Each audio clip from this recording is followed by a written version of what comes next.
एक गांव में आरती नाम की महिला अपने बेटे कल्लू के साथ रहा करती थी।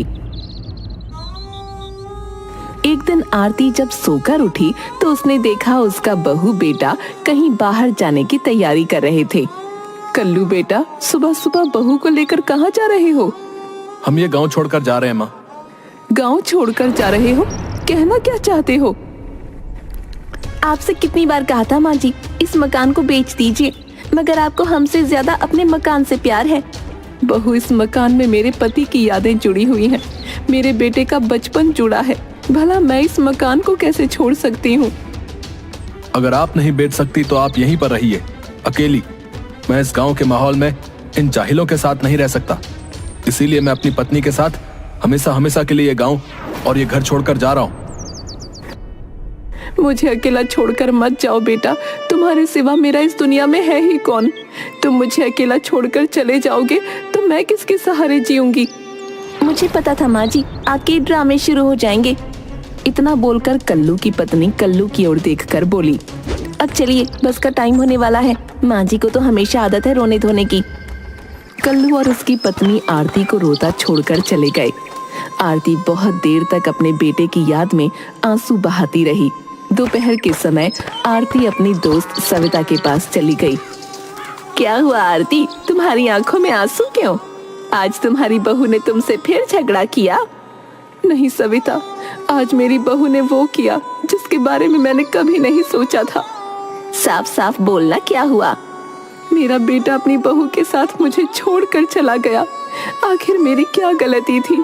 सिर्फ यही ना, मैंने अपने पति के जाने के बाद अपने बेटे को शहर में पढ़ाया लिखाया, अच्छी परवरिश की।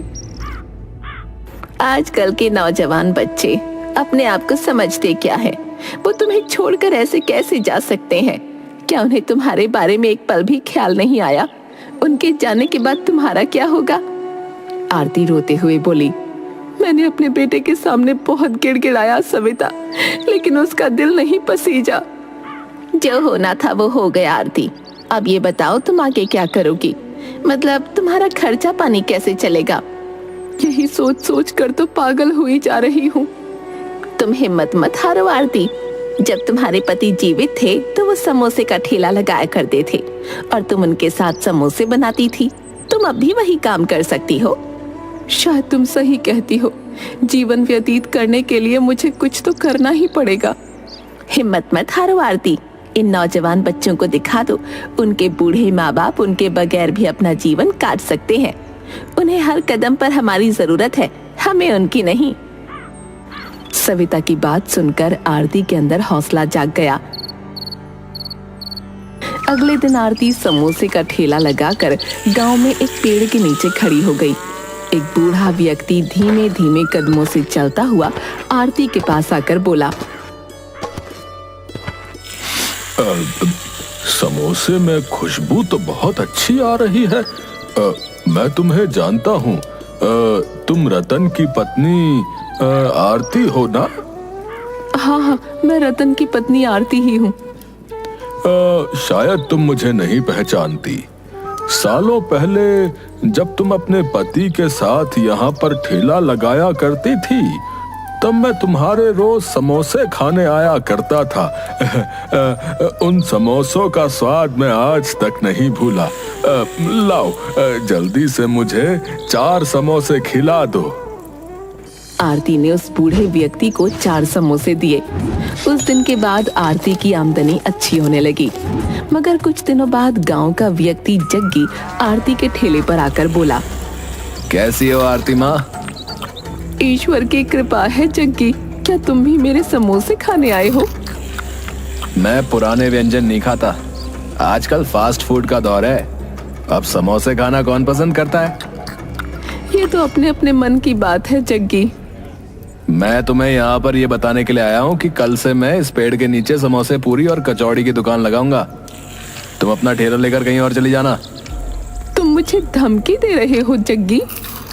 धमकी नहीं दे रहा हूँ आरती माँ, तुम्हें समझा रहा हूँ। मैं तुम्हें बुढ़ापे में अपमानित नहीं करना चाहता। ये जगह गांव की है, तुम्हारी खरीदी हुई नहीं। अगर तुम प्यार से कहते तो मैं यहाँ ठेला नहीं लगाती। लेकिन तुम गुंडागर्दी के बल पर अगर मुझे यहाँ से निकालना चाहते हो तो भूल जाओ। जग्गी दांत पीसता हुआ वहां से चला गया, सीधा मुखिया के घर। अरे क्या बात है जग्गी, तुम्हारे चेहरे पर क्रोध कैसे झलक रहा है? मुखिया जी, तुम्हें इस गांव में मुखिया बनाने में मेरा कितना योगदान रहा है, इस बात को तुम भली भांति जानते हो। हाँ हाँ, अच्छी तरह से जानता हूँ, पर हुआ क्या है? जब तुम मुखिया बने थे तो तुमने मुझसे कहा था कि ये सारा गांव तुम्हारा है। जग्गी, साफ साफ बताओ, तुम कहना क्या चाहते हो?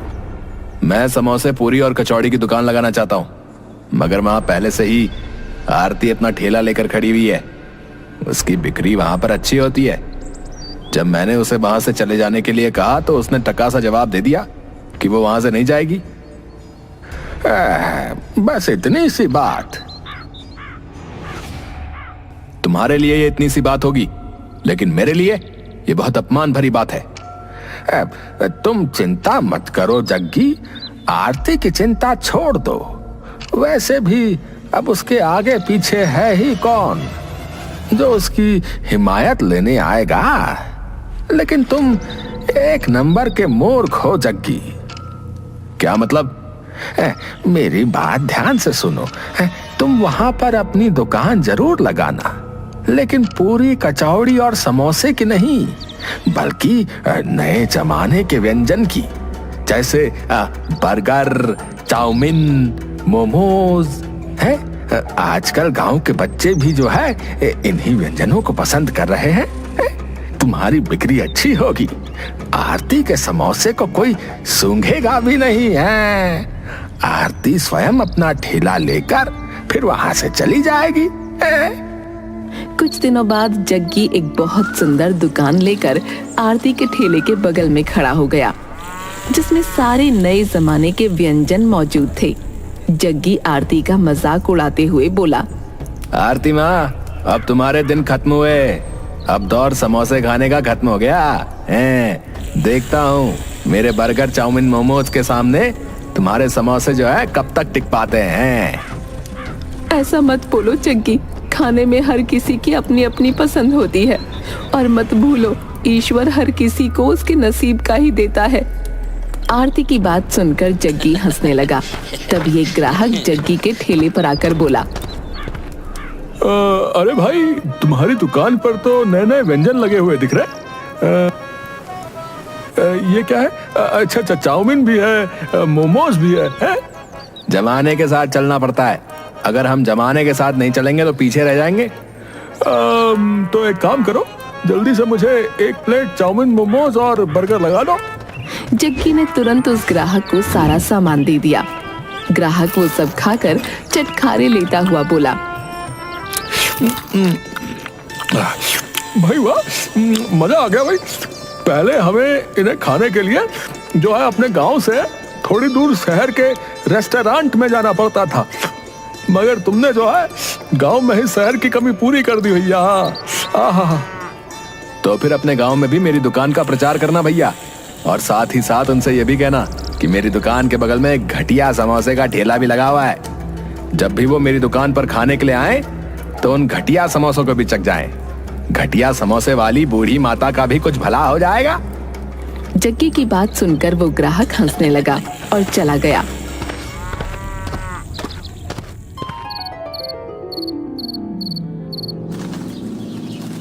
कुछ ही दिनों में जग्गी के ठेले पर भीड़ लगने लगी और आरती के समोसे अब कोई नहीं खाता था। जग्गी ग्राहकों के सामने आरती के समोसे का मजाक उड़ाता रहता। एक दिन आरती क्रोधित होकर जग्गी से बोली, देखो जग्गी, तुम्हारी बिक्री से मुझे कोई ऐतराज नहीं, लेकिन तुम्हें इस तरह मेरे बनाए हुए समोसों का मजाक नहीं उड़ाना चाहिए। तुम जितनी मर्जी चाहे अपनी दुकान का प्रचार करो, लेकिन तुम्हें मेरे ठेले का दुष्प्रचार करने का कोई अधिकार नहीं। मूर्ख बुढ़िया, तू अभी भी नहीं समझी? क्यों बेशर्मों की तरह अब मेरी दुकान के बगल में ठेला लगाए हुए हैं? अरे तेरे समोसे अब कोई नहीं खाने वाला है। अगर शर्म नाम की कोई चीज बची है ना तो कल से यहाँ ठेला मत लगाना। आरती उदास होकर अपना ठेला लेकर वहां से चली गई। अगले दिन आरती ने अपना ठेला नहीं लगाया। वो आंखों में आंसू लिए गांव से थोड़ी दूर एक पेड़ के नीचे बैठकर फूट फूट कर रोने लगी। आप मुझे इतनी जल्दी छोड़कर क्यों चले गए? आपके जाने के बाद मैंने सोचा था मेरा बेटा मेरा सहारा बनेगा, मगर वो भी मुझे छोड़कर चला गया। तभी आरती के कंधे पर पीछे से किसी बुजुर्ग महिला ने हाथ रखा। तुम इतनी उदास क्यों हो बेटी? तुम इतना रो क्यों रही हो? आरती ने जैसे ही पलटकर देखा, उसके सामने एक 90 वर्षीय बुजुर्ग महिला खड़ी उसे ममता भरी नजरों से देख रही थी। तुम चाहो तो मुझसे अपने दिल की बात कर सकती हो बेटी, मुझे अपनी माँ समझो। आरती रोते हुए सारी घटना उस बुजुर्ग महिला को बताने लगी। अब आप ही बताइए माँ जी, मैं क्या करूं? सोचा था कि समोसे बनाकर अपना जीवन यापन करूंगी, मगर अब कोई मेरे समोसे भी नहीं खाता। नए प्रकार के व्यंजन मुझे बनाने नहीं आते। चिंता मत करो, मैं तुम्हें कुछ ऐसा बनाना सिखाऊंगी जिससे कोई भी उसे एक बार खाएगा तो वो स्वाद जीवन भर नहीं भूल पाएगा। आओ मेरे साथ। वो बुजुर्ग महिला आरती को गांव से थोड़ी दूर अपनी झोपड़ी में ले गई। उसकी झोपड़ी के अंदर तरह तरह के नए व्यंजन रखे थे। माँ, आपके घर के अंदर तो तरह तरह के व्यंजन रखे हैं। क्या आप अपने घर में अकेली रहती हो? सालों पहले मैं विदेश में बहुत प्रसिद्ध शेफ थी। मैंने कभी शादी नहीं की। मुझे नए नए खाने बनाने और खाने का बहुत शौक रहा है। अपने देश की याद मुझे यहाँ खींच लाई। मुझे तन्हाई अच्छी लगती है क्योंकि यहाँ पर कोई डिस्टर्ब करने वाला नहीं होता। आप मुझे कौन सा व्यंजन बनाना सिखाएंगी? मैं तुम्हें मैगी समोसा बनाना सिखाऊंगी। इतना बोलकर उस बूढ़ी महिला ने आटे में बहुत सारी मैदा मिक्स कर दी और आलू पीस कर उसके अंदर मैगी भर दी और तरह तरह के मसाले उसके ऊपर डाल दिए और आरती की ओर देखकर बोली, अब समोसों का आकार बनाकर इसे कड़वे तेल में तलो। आरती ने ठीक वैसा ही किया। कुछ ही देर में खुशबूदार मैगी समोसा बनकर तैयार हो गया। आरती मैगी समोसा खाकर बोली, ये तो बहुत स्वादिष्ट है। मुझे विश्वास था इस मैगी समोसे को और लोग भी पसंद करेंगे। अगले दिन आरती मैगी समोसे का ठेला लगाकर खड़ी हो गई। आरती खड़ी ही हुई थी कि तभी एक ग्राहक दौड़ता हुआ आरती के पास आकर बोला, अरे तुम्हारे समोसे में तो बहुत अच्छी खुशबू उठ रही है। ये कोई मामूली समोसा नहीं बल्कि मैगी समोसा है। मैगी समोसा? इस तरह के समोसे के बारे में तो मैंने कभी नहीं सुना। इसे एक बार खाकर तो देखो, उंगलियां चाटते रह जाओगे। तो देर किस बात की है? जल्दी से मुझे 2 समोसे दे दो। आरती ने उस ग्राहक को 2 समोसे पकड़ा दिए। समोसे खाकर ग्राहक चटखारे लेता हुआ बोला, आपकी मैगी समोसा खाके तो मजा ही आ गया। आहा। तभी वो ग्राहक जग्गी की दुकान के ग्राहकों से बोला, अरे माँ जी का मैगी समोसा खाकर देखो तुम लोग, चाउमीन मोमोज और बर्गर खाना भूल जाओगे। आहा। उस ग्राहक के कहने पर सभी ग्राहक आरती के समोसे खाने लगे। उन सभी को मैगी समोसे बहुत पसंद आए। अगले दिन से आरती के ठेले पर भीड़ लगने लगी। कुछ ही दिनों में आरती दूर दूर तक मैगी समोसे वाली के नाम से प्रसिद्ध हो गई। धीरे धीरे जग्गी की दुकान पर ग्राहक बहुत कम हो गए। एक दिन जग्गी क्रोधित होकर आरती से बोला, ये अच्छी बात नहीं है आरती माँ, तुमने मुझसे बदला लेने के लिए ये सब किया है ना? तुम्हारा दिमाग खराब हो गया है जग्गी, तुम अभी तक नहीं समझे। तुमने मुझे हराने के लिए नए व्यंजन बनाए और मैंने तुमसे अच्छे व्यंजन बनाकर लोगों को दिए, इतनी सी बात है। जग्गी क्रोधित होकर मुखिया के पास जाकर बोला, मुखिया जी, जल्दी से आरती का ठेला वहां से हटवाइए। अब तो मेरी दुकान पर सन्नाटे के अलावा कुछ भी नहीं होता। मैं कुछ नहीं कर सकता। आरती के मैगी समोसा दूर दूर तक गांव में प्रसिद्ध है, और तो और अब तो शहर के विधायक भी उसके मैगी समोसा खाने के लिए आते हैं। अगर मैं उसके खिलाफ कुछ भी करूंगा तो गांव में मेरे खिलाफ बगावत हो जाएगी भाई। जग्गी मुंह लटकाकर वहां से चला गया।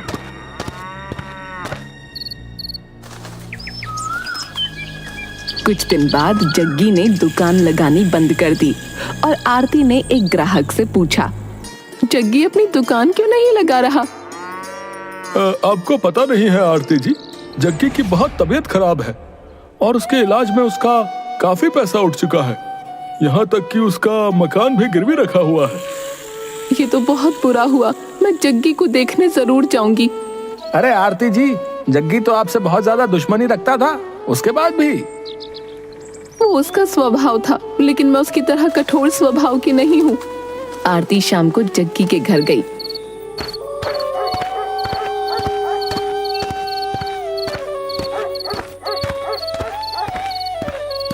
आरती को देखकर जग्गी बुरी तरह से चौंक गया। अब तुम्हारी तबीयत कैसी है जग्गी? जग्गी की आंखों में आंसू आ गए। मुझे माफ कर दो आरती माँ। एक तरफ माँ भी कहते हो और दूसरी तरफ माफी भी मांगते हो। माँ भला अपने बेटों से नाराज होती है क्या? मैं आपको कितना भला बुरा बोलता था। शायद ईश्वर ने मुझे मेरे कर्मों की सजा दी है। चिंता मत करो। तुम्हें इलाज के पैसों की अगर और जरूरत पड़े तो बेझिझक मुझसे कह देना, मैं तुम्हारी मदद करूंगी। आरती ने पैसों से जग्गी की बहुत मदद की। जग्गी सही हो गया और आरती की दुकान पर आकर बोला,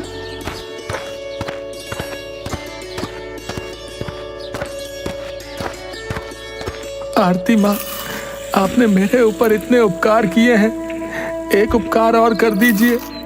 मुझे अपने ठेले पर काम पर लगा लीजिए। आप इसके बदले में मुझे जितना भी मेहनताना देंगे मैं स्वीकार कर लूंगा। जग्गी की बात सुनकर आरती मुस्कुराने लगी।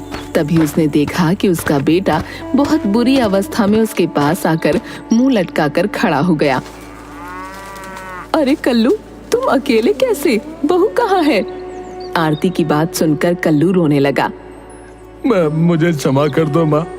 आपकी बहू को मुझसे नहीं बल्कि मेरे पैसों से प्यार था। जब मेरे हालात बुरे हुए तो उसने किसी और के संग ब्याह रच लिया। मैं अकेला पड़ गया। मैं बस आपसे आखिरी बार मिलने आया हूँ, आपसे क्षमा मांगने के लिए। ऐसा मत बोल बेटा। औलाद चाहे जितनी भी बुरी हो, लेकिन एक माँ के लिए वो हमेशा अच्छी रहती है। मैंने तुझे माफ कर दिया। बस मुझसे एक वादा कर, अब तू मुझे कभी छोड़कर नहीं जाएगा।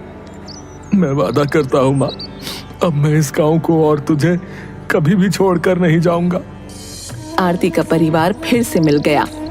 आरती आज भी मैगी समोसा बनाती है और उसका मैगी समोसा खाने के लिए विदेश तक से लोग आते रहते हैं।